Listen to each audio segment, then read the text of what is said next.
Hello everyone, welcome back to the online session on Elements of Mechanical Engineering. I am Professor Abhishek Gowda from the Department of Mechanical Engineering, MIT Mysore. In the previous session, we have learnt about the classification of energy sources and the importance of energy sources. And also, we have learnt about the working principle of the hydel power plant, thermal power plant and the tidal power plant. In continuation to that, in today's session, we are going to learn about the working principles of the solar power plant, wind power plant and nuclear power plant. Now, we'll get to know the working of the solar power plant. Before going to explain the working of this solar power plant, let us know the importance of the solar energy. The much needed and the best solution for the future growth of the country, so that is the solar energy. Using solar energy, we can reduce the demand of the energy because we are very much dependent on the conventional energy sources. So to overcome this, solar energy is one of the best solution. And also we are developing and we are also installing the solar power plant across the country. For example, in our Karnataka state, we have a very big power plant that is located in the Pavagada, that is in Tumkur district.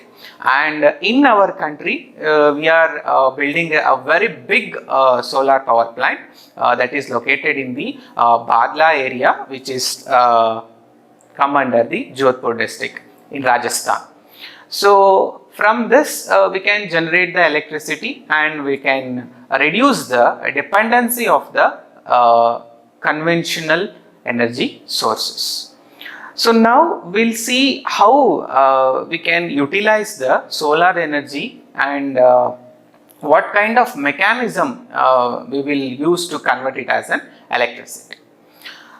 The utilization of the solar energy can be classified into two types, direct method and the indirect method.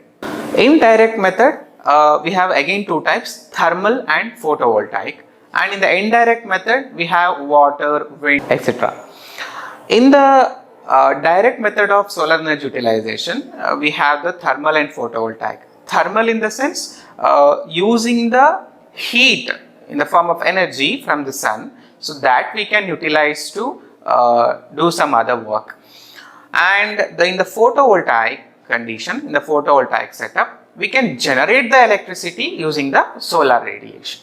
Now, the solar power plant is one of the application comes under the photovoltaic. This is the a rough sketch of the solar power plant. In the photovoltaic panel, we can generate the electricity using the solar radiation. Before going to this working, people used to started this concept by the solar water heater system. As we all know, in our day-to-day life, we are much dependent on the solar system.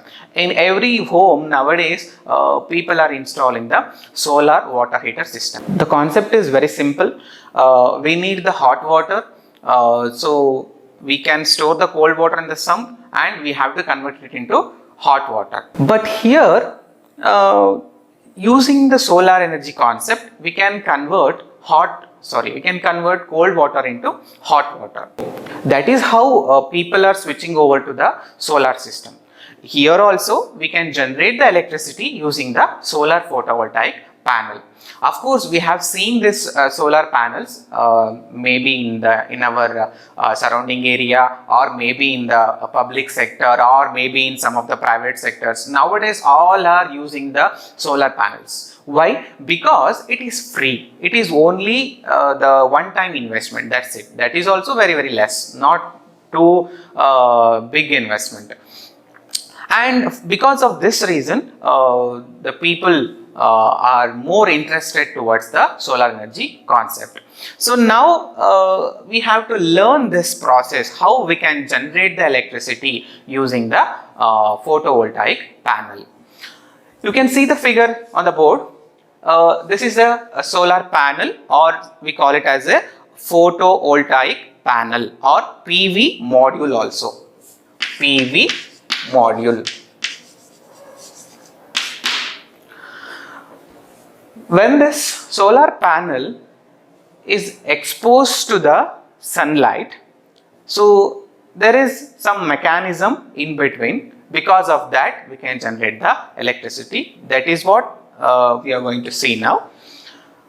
This is a stand. Always solar panel should be installed or placed in an inclined direction, and this is a stand, supporting stand, just to hold the solar panel. And here it is a connection. After generating the electricity from the solar panel, it will be stored in the battery, then it will be passes through the inverter. Why? Because it has to be converted from direct current to the alternating current, then only we can utilize this current. But the very interesting and the mechanism behind this generating electricity, that is the main concept here. How we can generate this electricity? See, when the solar panel is exposed to the sunlight, the electrons present in the module or the panel get activated. You can see the solar module here. This is how it looks, and in the solar module there is a separate small areas. These are all like in the equal size and shape, and this will be in the form of like square shape. This each bit area we call it as a solar cell. Solar cell, that small square based or square shaped area, we call it as a solar cell. So that solar cell will be like occupied in the entire PV module. So by combining all these solar cell, we call it as a solar photovoltaic module or solar panel. When it is exposed to the sunlight, the electrons present in this module will get activated. Now look at this figure. This is the top view of the photovoltaic module. Here in this module we have two layers of the semiconductor material. Two layers. First one is the N-type semiconductor, and the second one is P-type semiconductor. In the top layer, N-type has been fixed, and in the bottom layer, P-type semiconductor has been fixed. When it is exposed to the sunlight, the electrons present in the N-type semiconductor get activated and tends to move towards the P-type semiconductor area. And here also, the high concentration of the holes have been tends to move towards the N-type semiconductor area. In between these actions, I mean this junction, middle junction, P-type and N-type are discharging from one to another. So that meeting area across that junction, we call it as a PN junction. PN junction. PN junction. So at this junction, during this discharge, an electric field will get set up. This is how we can generate the electricity from the photovoltaic panel. This is the inside mechanism of the photovoltaic module. Okay, and this module is going to be placed in an inclined position, and this is how it looks from the side view. And the length or the size, shape of the photovoltaic module will be vary as per the requirement. For the residential area, I mean in the homes, we are going to use a different kind of the solar panel, and in the solar power plant, like in the big power plant, we will utilize different kind of the solar panel. So as the area or as the size is going to be increased, we can generate the more electricity from it. So this is the concept of solar photovoltaic cell, and using that photovoltaic panel we can generate the electricity.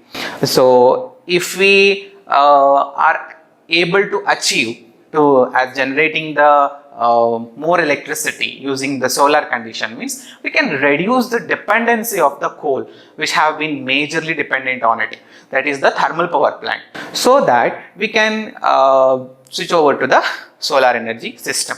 This is the concept of solar power plant. In the nuclear power plant, using the chemical reaction, that is the nuclear fission. Nuclear fission means splitting up of an atom into two or more nuclei. So using that nuclear fission process, we can achieve the nuclear power generation using one of the chemical called uranium 235. So using that uranium 235, we can generate the electricity. Don't get confused. We are not generating directly from the uranium 235.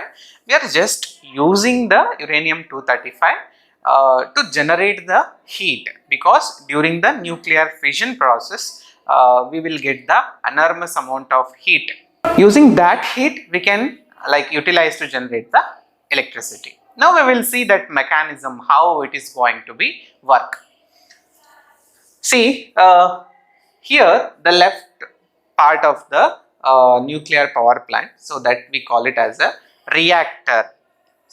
Here in this reactor means it is a closed loop, and within that we have several equipments or several instruments. Using that we can proceed with the power generation process.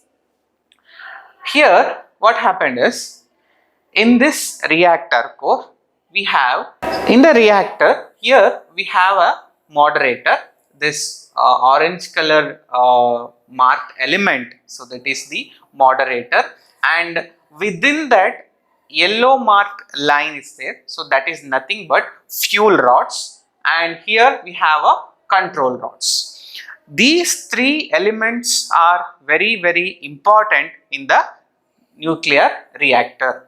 See, the function of moderator is to slow down the nuclear fission process, because the splitting of the atoms, it is like a chain reaction. It is going to be taken place like rapidly. So to control that or to slow down that rate, we are going to use the moderator. So this moderator may be uh, water, dry water, or the graphite also. So that can be considered as a moderator here.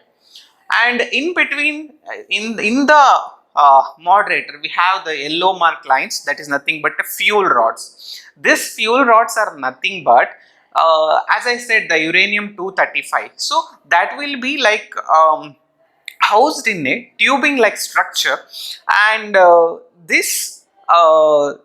the pallets of this uranium 235 will be call it as a fuel rods, because it will be housed in a single pipe, and that pipe will have the diameter of 1 centimeter. Okay, 1 centimeter. So all these together we call it as a fuel rods, and that fuel rods are housing inside the moderator.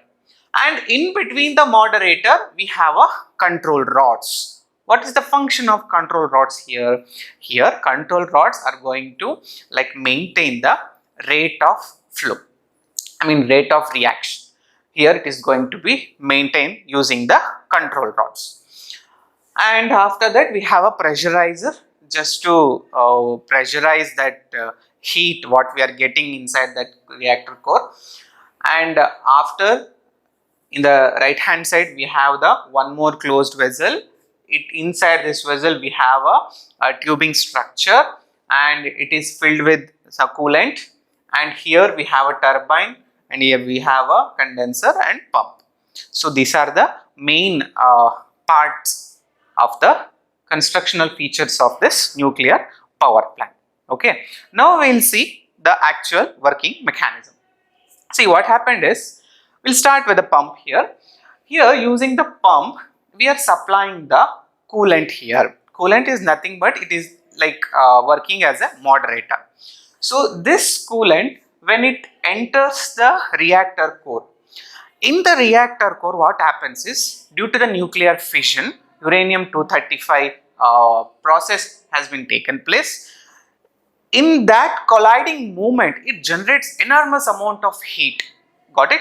So when it is releasing the heat, so as the coolant enters here, so it get absorbed by the water, and this will be like pressurized. I mean, that heat will be what mixed up with the water, and it will get pressurized, and this will be supplied here into this boiler.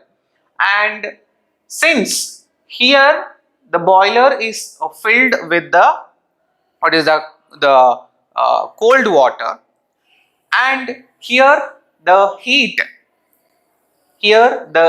is like passing or supplying from the reactor core to the boiler, and since we have the cold water here, that heat, when it is going to mixed up with that cold water, so it generates a steam. Okay, because of that heat, that cold water gets converted into steam, and that high temperature steam will be supplied to the sorry, turbine. Because of the steam, turbine is going to rotate, and which in turn it is connected with the shaft and generator, it will generate the electricity. Okay, here the major thing is to generate the heat, to generate the steam, we require the heat. Where the heat is coming here? From the reactor core, where the uranium-235 nuclear fission is going to be taken place. Because of that, here we are getting the steam and we are supplying to the turbine. Then afterwards, the steam again, after the process is completed, then the steam is entering to the condenser here. So in the condenser, steam get condensed into liquid, so in the form of water.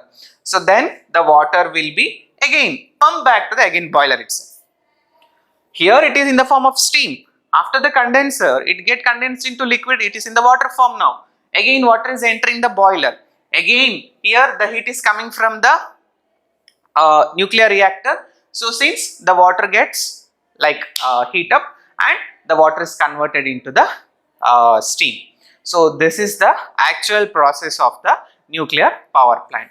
The thing is, the functions of these three elements, moderator, control rods and fuel rods, are very, very important. You must clearly understand the function of all these three elements. And after this, the turbine is going to generate the, the shaft which is connected between the turbine and the generator is helped to generate the electricity. So then the electricity will be like supplied to the required area. This is how nuclear power plant is going to be work. Next, we will see the wind power plant. As like previous power plants, here also wind, using the wind, we are generating the electricity. Here wind is the major source of the generation of electricity here. As we are like installing more and more solar power plant, parallelly we are more focusing on the wind power also. Why? Because high speed wind is obtained in the hilly areas and some of the forest areas also. So using this wind, we can generate the electricity. This is very simple and neat. We don't need, or we don't have any complex components or any other kind of things to achieve this process.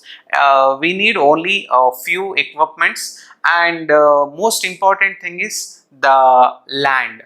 To install the wind power, the land is very, very essential, and it should be like hilly areas or some of the forest areas. So that will be more suitable. Why? Because we may expect some high wind speed in that areas. So that is why we prefer such kind of a location. Now you can see the complete sketch of the wind power plant. This is how it looks. You might have seen it in the different locations also.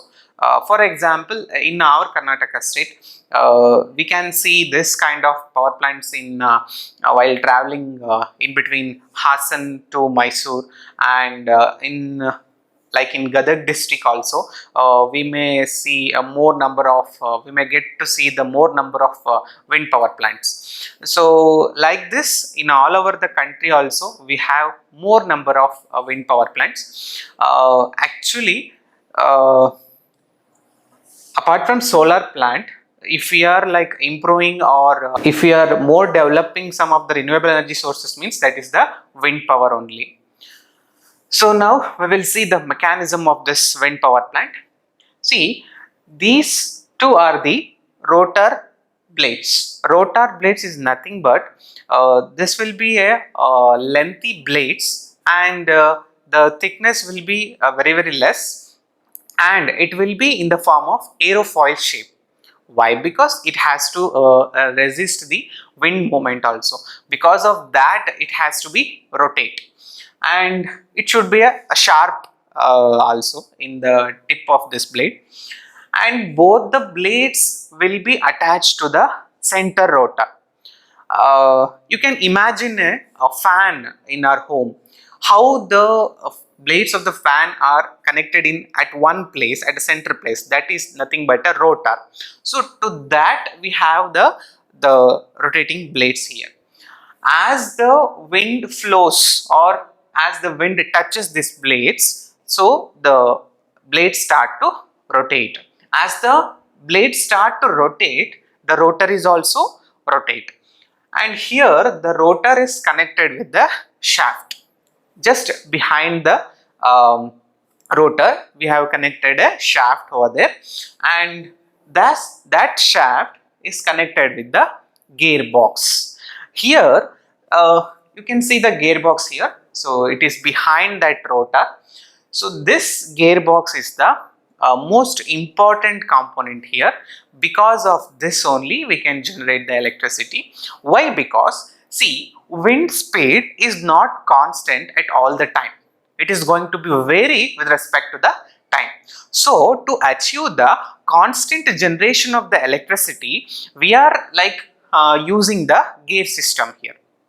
Why? Because as the rotor rotates, the shaft which is connected to the rotor will be like a low speed shaft. So as the wind, as the rotor rotates, the shaft rotates, and that is connected with the gear here. So why do we need this gear? Means this gear will help us to maintain the constant speed of the wind turbine. As the sometimes the wind speed may very high, and sometimes wind speed may very less also. At that condition, this gear system help us to maintain the constant speed. Here I have written this a clear sketch of this gearbox here. See, here we have the shaft and we have the two gears. Okay, first we have the low speed shaft, then we have the high speed shaft. So as whatever the speed, it may be high or low, as it is rotating, this high speed shaft is going to be constantly rotating at one speed. Because of this, one more shaft is connected with the generator, and the other end is connected with the gear system. So that means due to rotation of that shaft, the generator is going to generate the electricity. So this is how electricity has been generating in the wind power plant. Low speed shaft, high speed shaft, and in between we have a gear system to control it. Okay, so because of that we are generating the electricity, and generated electricity has been supplied through the cable inside the tower. This is a lengthy cylindrical element that is called a tower, that is a stand to hold the wind blades and rotor.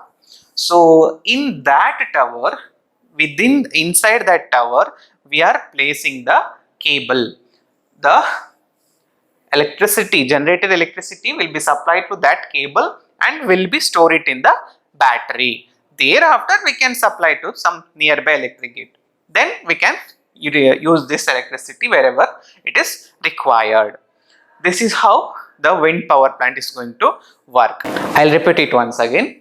See, as the wind flows, the blade of the rotor is going to start rotate.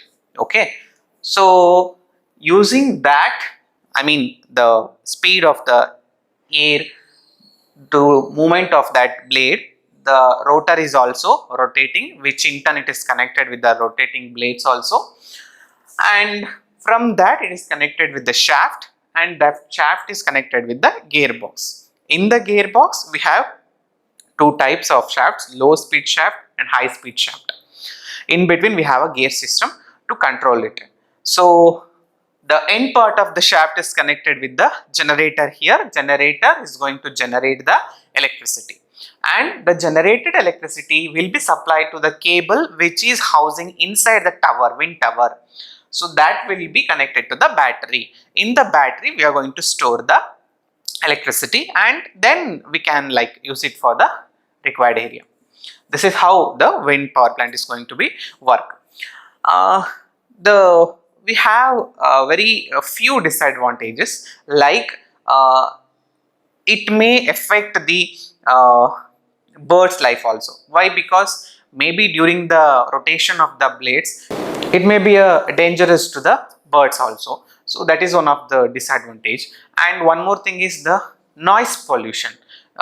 When there is a wind speed is very high, during that moment the speed, the noise of that rotating blade will be very high. If you go very nearer to that place, means you can feel that sound. So it will be a disadvantage for this power plant. And one more thing is intermittency, which means to say we can't expect the same kind of wind speed in all the time. It is going to be vary with respect to the season and also the location also. So based on that, the fluctuations in the wind speed is going to be taken place. So these are the very few disadvantages. And one more thing is it is like a one-time investment. Once if we invest and if we set up all those things and if start generating electricity, means it is very beneficial, and it's not required much maintenance also, because maybe we have to be taken care regarding the batteries and in the gearbox, like lubricating oil, the shaft, or any other minor problems appear, means we can solve it very easily. Apart from this, will not get much complicated problem in this power plant. It is very easy and very eco-friendly also. Almost all the solar plant, wind power plant, and tidal power plant, hydel power plant, all these are eco-friendly power plants. So that is why it is that much important. So this is all about the wind power plant. Now, as per the syllabus, we have learnt about all these kind of renewable energy sources power plant, like hydel power plant, hydroelectric power plant, solar power plant, thermal power plant, tidal power plant, and the wind power plant.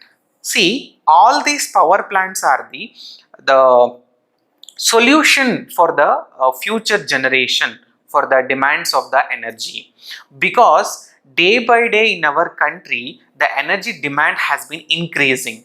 So to overcome that and to fulfill our needs, so it is very much essential that we must shift to the renewable energy sources. Otherwise, we have to stick on to the conventional energy sources like petrol and diesel. But it has certain duration of time. After that time, it get over. We can't our day-to-day life has been like set up like we are very much dependent on the electricity. Just an example, suppose if our mobile will not charge for any 5 minutes or 10 minutes, means you can imagine how it will feels, right? So that much we have been dependent on the electricity. In our day-to-day life also, we are very much dependent on the electricity, and that is why the demand for the electricity has been increasing day by day. So by developing these kind of power plants, or by utilizing these kind of power plants, we can overcome that energy demands, and it is very beneficial also. So that is why to know about this concept or to create the awareness about this concept is very much essential. As we, the engineers, we must know the basic fundamentals regarding these power plants, and we should like create the awareness in the public also. That is our duty also. So that is why it is very much essential, and using these power plants we can generate more electricity also. Thank you.